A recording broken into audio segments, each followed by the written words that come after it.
What is up, guys? It is Double T here. Welcome back to another video, and welcome back to another brand new Subway video.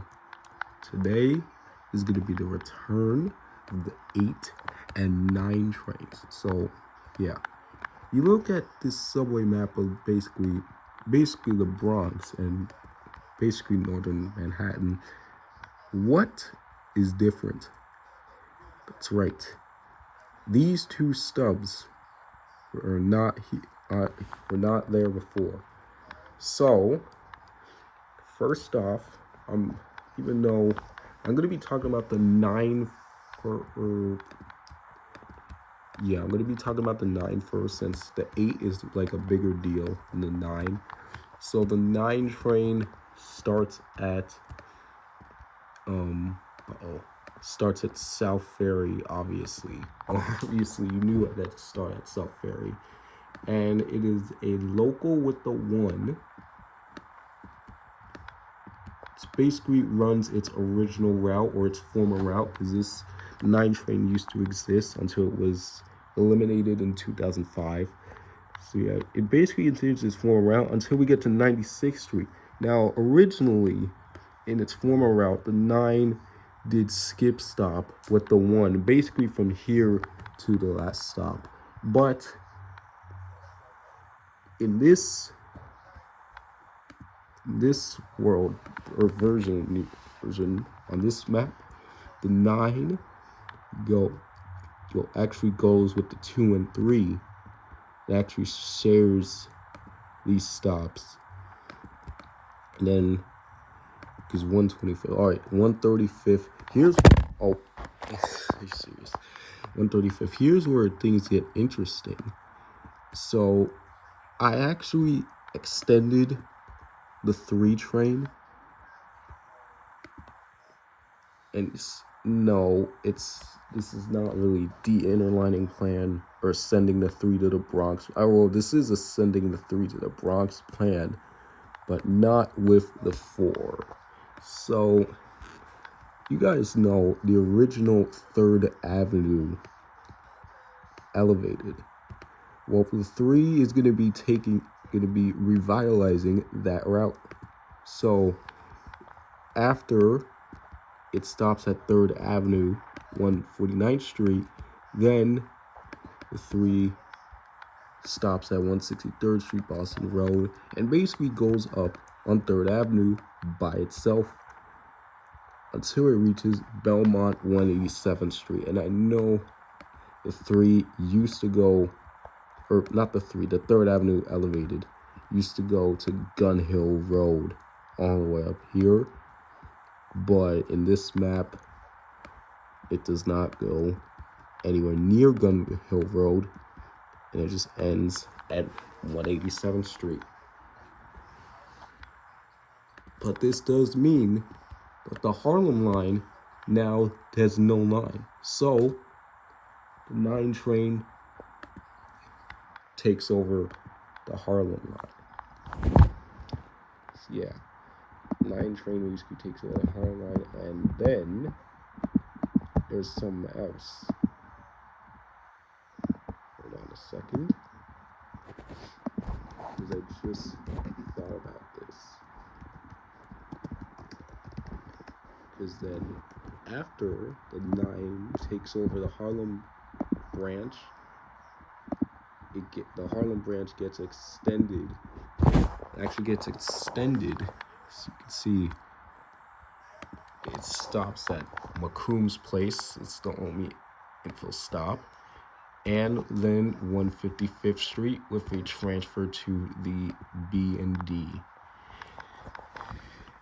Now let's move on to the 8 train. So the A train, no, it does not start at Brooklyn Bridge City Hall, which has now been just shortened to just Brooklyn Bridge. Why is that? Because this is now the City Hall stop. This is where the 8 starts, and now also where the 6 starts. So there is actually a lower level here, a unused lower level at City Hall. So that's the new terminus station, or the new starting station for the 6 and 8. I didn't choose, South Ferry because obviously the 1 and 9 are already terminating there, and it's not reliable to have 4 trains terminating there. And yeah, Brooklyn Bridge is not the terminus because obviously the loop basically cuts down on trains per hour. Like, it's not good. Brooklyn Bridge City Hall is not a good terminus for the 6, honestly. So that's why they both have been extended to City Hall Station on the R&W. And the 8, just like the 9, is basically another local of this Lexington Avenue line. So basically in Manhattan, literally its only purpose is to provide more local service. But in the Bronx, it's kind of a big deal. So in the Bronx, it basically goes express from Hunts Point all the way to 3rd Avenue, 138th Street. And then at Hunts Point, this is where it splits off. It splits off to Bronx River Road. It goes, it runs under the Brooklyn Bridge, or not Brooklyn, but Bruckner Expressway. And it stops at Bronx River Road, Boynton Avenue, Soundview Avenue, Rosedale Avenue, White Plains Road, Castle Hill Avenue, Zariga Avenue,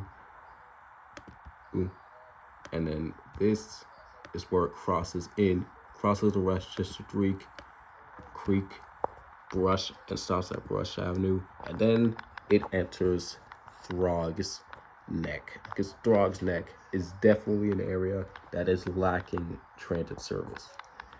It enters Throggs Neck, stops at Lafayette Avenue, and now it's running under the Cross Bronx Expressway. Yeah, Lafayette, Randall Avenue, Dewey Avenue, and then it turns and runs under Tremont until its last stop at Harding Avenue. So yeah, the reason the 8 goes here is because this whole area of Throggs Neck, Locust Point, Park of Edgewater, Silver Beach, this area right here does not have good transit service at all. All it is just buses. I feel like Throggs Neck, it could really benefit for some subway service, like especially Lexington Avenue service, because now with the 8 being here, it's now basically a direct straight shot without having to transfer into Manhattan. That's the thing. If you just want to go to Manhattan, there's literally no need for you to transfer at all. Or that is, unless you somehow want to go from Throggs Neck to Pelham Bay Park. If you want to do that, then you obviously need to transfer at Hunts Point for the 6. So yeah, that's basically it. Thank you guys for watching, and we'll see you guys in the next video. Peace.